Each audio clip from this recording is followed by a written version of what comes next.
Hello everyone, welcome back to my channel. Last part में हमने देखा था इबो को जेनेलिया की सारी सच्चाई पता चल गई है। तो चलो अब हम आगे का पार्ट शुरू करते हैं। जेनेलिया बॉर्डर की तरफ भागने लगती है और इबो भी उसके पीछे भागने लगता है। तभी इबो रॉयल बीटा कुअन से माइंड लिंक करता है। इबो कहता है, बॉर्डर के सारे गेट बंद कर दो, किसी को भी पैक के अंदर आने मत देना, सब लोगों को ऑर्डर दे दो, लेकिन तुम सब शाओजान को वहाँ अकेला मत छोड़ना।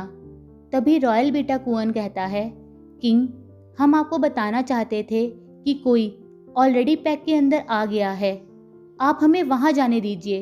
इबो तब चिल्ला कर कहता है, नो, शाओजान को वहाँ अकेला मत छोड़ना, कॉटेज के पास जाओ, सारे वॉरियर्स को इन्फॉर्म कर दो। तभी रॉयल बीटा कुअन कहता है, यस किंग। अब इबो जेनेलिया के बिल्कुल पास आ जाता है। वो उसके बालों से उसे पकड़ने लगता है। तभी जेनेलिया बॉर्डर के बाहर चली जाती है। वहाँ बॉर्डर के बाहर पहले से ही कुछ सुपरनैचुरल क्रीचर्स वहाँ खड़े होते हैं। अगर इबो बॉर्डर को क्रॉस करता है तो उसका मतलब वॉर होता है। इबो तभी बॉर्डर पर ही रुक जाता है, क्योंकि इबो जान को अपनी सो कॉल्ड मदर के पास नहीं छोड़ सकता। दूसरा, उसका मेट प्रेग्नेंट है और पैक में भी कई प्रेग्नेंट औरतें और बच्चे हैं, इसलिए इबो वॉर का रिस्क नहीं ले सकता। तभी बॉर्डर के बाहर से जेनेलिया चिल्ला कर कहती है, मैं वॉर में तुम्हें अपने हाथों से मारूंगी। ये सुनकर इबो कुछ नहीं कहता, पर तभी इबो जान की कॉटेज की तरफ भागने लगता है। दूसरी तरफ कार्मेली ऑलरेडी पैक के अंदर आ गई है। पैक के अंदर आते समय उसने अपनी स्मेल को सब जगह फैला दिया था ताकि सब लोग डिस्ट्रैक्ट हो सके, लेकिन अब उसने अपनी स्मेल को कवर कर लिया था।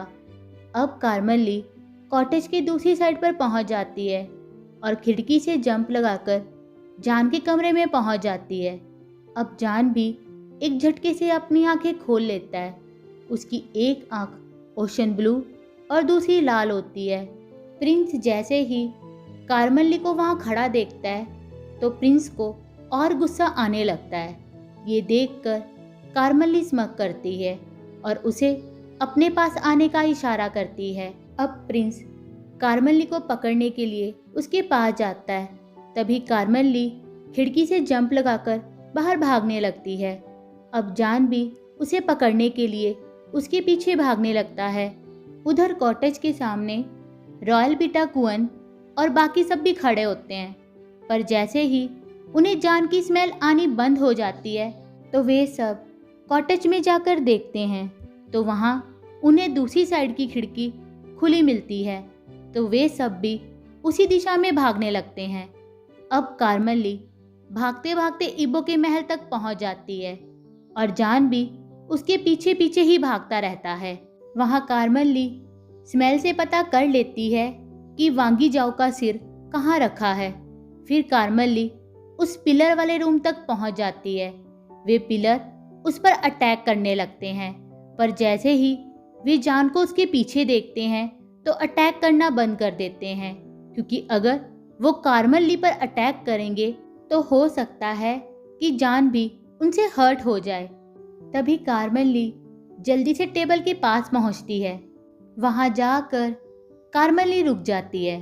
जान जैसे ही कार्मेली का गला पकड़ने लगता है तभी वो वहां से हट जाती है और जान का हाथ उसके गले की बजाय वांगी जाओ के सिर पर टच हो जाता है।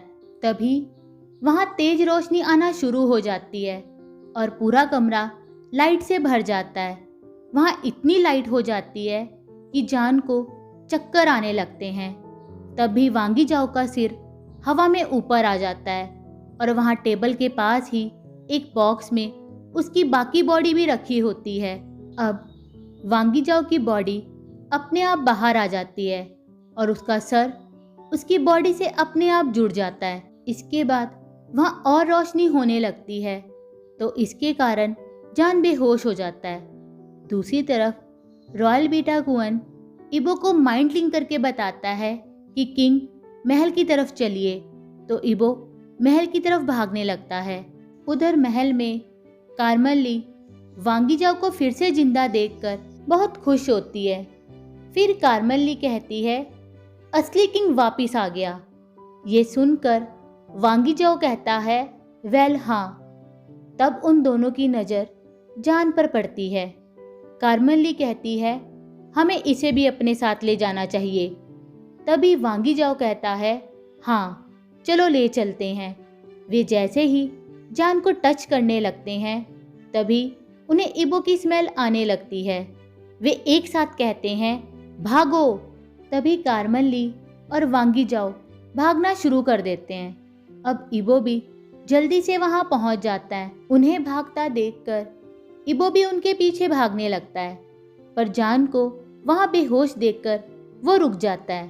तब इबो जल्दी से जान को अपनी गोद में उठा लेता है और उसे रूम में ले जाता है। इबो अब जान को बेड पर लेटा देता है। तभी वहाँ रॉयल बीटाकुअन और बाकी मेंबर्स भी आ जाते हैं। तब रॉयल बीटाकुअन कहता है, किंग हमने आपको फेल किया, आप हमें सजा दीजिए।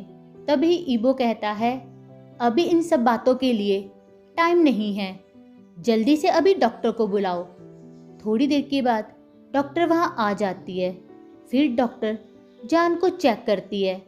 डॉक्टर कहती है, जान और बेबी बिल्कुल ठीक हैं, थोड़ी देर के बाद उन्हें होश आ जाएगा। तब इबो कहता है, ओके अब आप जा सकती हैं और बाकी सबको भी कह दें कि मैं उनसे सुबह बात करूँगा। फिर वे सब वहाँ से चले जाते हैं। अब इबो जान के पास बेड पर लेट जाता है और जान को हग करके जोर जोर से रोने लगता है। इसी तरह रोते रोते इबो भी जान के पास ही सो जाता है। दूसरी तरफ कार्मेल ली और वांगी जाओ भागकर वैम्पायर्स के एरिया में पहुंच जाते हैं। वे वहां जेनेलिया और बाकी सबको खड़ा देखते हैं। तब जेनेलिया भागकर वांगी जाओ के पास आती है और उसे हग करती है। जेनेलिया कहती है, मैंने आपको बहुत मिस किया किंग। वांगी जाओ कहता है, तुम मुझे आज भी किंग देखती हो? जेनेलिया कहती है, ऑफ कोर्स, आप हमेशा से एक अच्छे राजा हैं, आप मेरे लिए हमेशा राजा ही रहेंगे। तभी कार्मेल ली कहती है, और मैं हमेशा क्वीन रहूंगी, ये बात याद रखना। जेनेलिया जल्दी से कहती है, ऑफ कोर्स मैं याद रखूंगी। वांगी जाओ कहता है, इट्स ओके कार्मेल, वो हमेशा लॉयल रहेगी, तुम ही मेरी क्वीन हो, तुम ये जानती हो। फिर जेनेलिया कहती है, चलो अब पैक के अंदर चलते हैं। दूसरी तरफ एक लड़की रोजी लाइकन टालुअन को फोन करती है। वो लड़की कहती है कि वो उसे अभी वहां आकर मिले। थोड़ी देर के बाद टालुअन उसे वहां मिलने आता है। टालुअन कहता है, तुमने मुझे यहाँ क्यों बुलाया? वो लड़की कहती है, आप अपने मेट छाए शुकोन को यहाँ से ले जाएं, नहीं तो कार्मेल ली उसे भी मार देगी।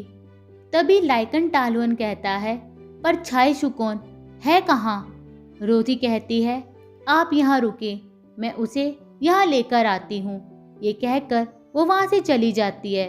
अब रोजी जंगल के बीच एक छोटे से घर के पास पहुँच जाती है। वहाँ 4 वैम्पायर्स उस घर के सामने पहरा दे रहे थे। वहाँ रोजी अपने साथ एक पर्सन को वेल के पीछे छुपाकर ले जाती है। उन्हें देखकर एक वैम्पायर पूछता है, ये आदमी कौन है तुम्हारे साथ रोजी? तो रोजी कहती है, कार्मेल ली ने इसे छाए शुकोन को टॉर्चर करने के लिए भेजा है। तो वे हाँ में अपना सिर हिलाकर रोजी के लिए दरवाज़ा खोल देते हैं। रोजी जैसे ही रूम के अंदर जाती है और छाए शुकोन को जमीन पर लेटा देखती है तो रोजी कहती है, उठो, जल्दी उठो, हमें यहाँ से भागना होगा, तुम्हारा मेट पैक के बाहर तुम्हारा इंतज़ार कर रहा है। छाए शुकोन उससे कुछ पूछना चाहता है पर रोजी उसे कुछ भी पूछने के लिए मना कर देती है। तब रोजी उसे एक कोट पहनने को देती है और एक वेल से उसके फेस को कवर कर देती है। जो पर्सन वेल के साथ रोजी के साथ वहाँ आया था वो कोई पर्सन नहीं बल्कि एक इमेज थी। इसलिए रोजी वो वेल चाय शुकोन को पहना देती है। अब वे दोनों घर से बाहर आ जाते हैं। एक वैम्पायर पूछता है, इतनी जल्दी बाहर कैसे आ गए? तभी रोजी कहती है, चाय शुकोन अभी बेहोश है, इसलिए हम यहाँ से जा रहे हैं। ये कहकर रोजी और चाय शुकोन वहाँ से चले जाते हैं। अब वे दोनों पैक के बाहर पहुँच जाते हैं। रोजी कहती है, लाइकन टालुअन अपने मेट को यहाँ से ले जाएं। चाय शुकोन कहता है, तुम भी हमारे साथ चलो, पर रोजी मना कर देती है। चाय शुकोन बार बार उसे उनके साथ चलने को कहता है, पर रोजी कहती है, टाइम वेस्ट मत करो, वे लोग कभी भी यहाँ आ सकते हैं। फिर वे दोनों थैंक यू कह के वहाँ से चले जाते हैं। कुछ सेकंड्स के बाद ही वहाँ कुछ वैम्पायर्स आ जाते हैं और रोजी को बुरे तरीके से मारने लगते हैं। इसके बाद वे उसे घसीटकर कार्मेली के पास ले जाते हैं। वहाँ एक हॉल में कार्मेली, वांगी जाओ और जेनेलिया कुर्सी पर बैठे होते हैं। वे वैम्पायर रोजी को कार्मेली के सामने बैठा देते हैं। तब कार्मेली कहती है, सो बैड, तुम लोगों ने मेरे वर्थलेस बेटे की लॉयल सर्वेंट के साथ बहुत बुरा सलूक किया है। तो लॉयल सर्वेंट, मैं तुमसे ज़्यादा कुछ नहीं पूछूंगी, बताओ मेरा वर्थलेस बेटा कहाँ गया है? तब रोजी कहती है, कुछ दिनों में वॉर शुरू होने वाली है, सब ये जानते हैं और मौसम भी सबको यही बता रहा है।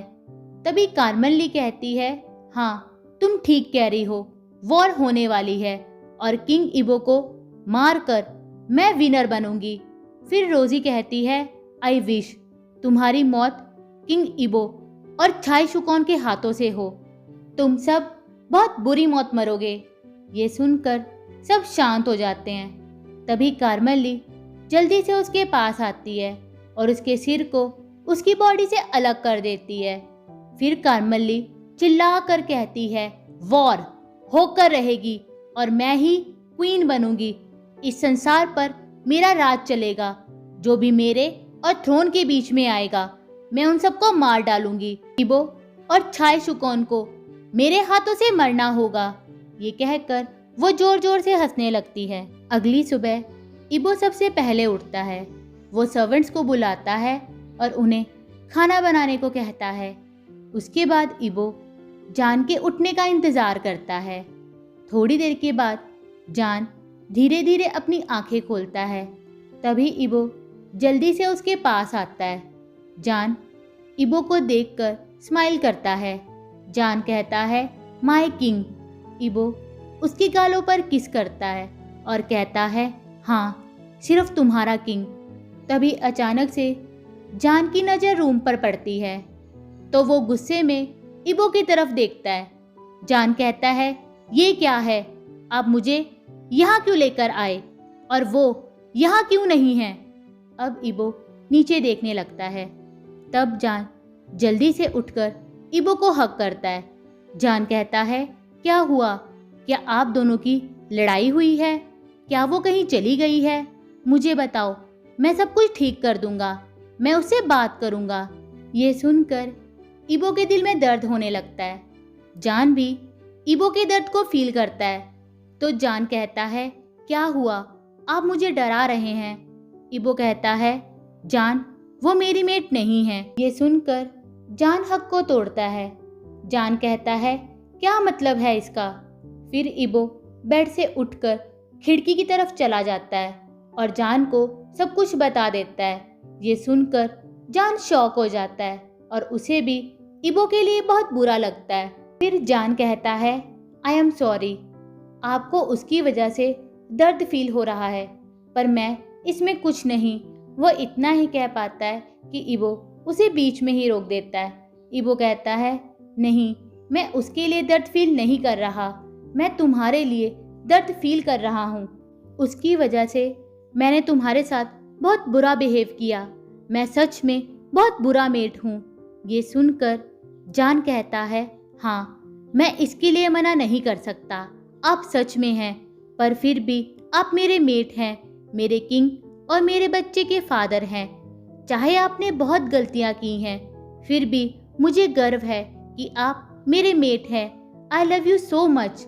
ये सुनकर इबो कहता है, मुझे नहीं पता कि मैंने कभी कोई अच्छा काम किया है या नहीं, लेकिन मैं बहुत लकी हूँ कि तुम मेरे मेट हो। ये कहकर वो रोने लगता है। तब जान कहता है, आप कब से क्राई बेबी बन गए? अब रोना बंद करो, अब हम हमेशा खुशी खुशी एक साथ रहेंगे। फिर जान स्माइल करते हुए कहता है, बाय द वे, आप मुझे यहाँ कब लेकर आए? क्या आप कल रात को मुझे यहाँ लेकर आए? इबो कहता है, क्या तुम्हें कुछ भी याद नहीं? जान जल्दी से कहता है, क्या याद नहीं? फिर इबो कहता है, कुछ नहीं, मैं ही तुम्हें यहाँ लेकर आया था। इबो जान को कल रात के बारे में कुछ नहीं बताता। आज के लिए बस इतना ही। अगर आप लोगों को मेरी वीडियो अच्छी लगी हो तो प्लीज़ इसे लाइक करना, शेयर करना और मेरे चैनल को सब्सक्राइब कर देना। Bye, thank you.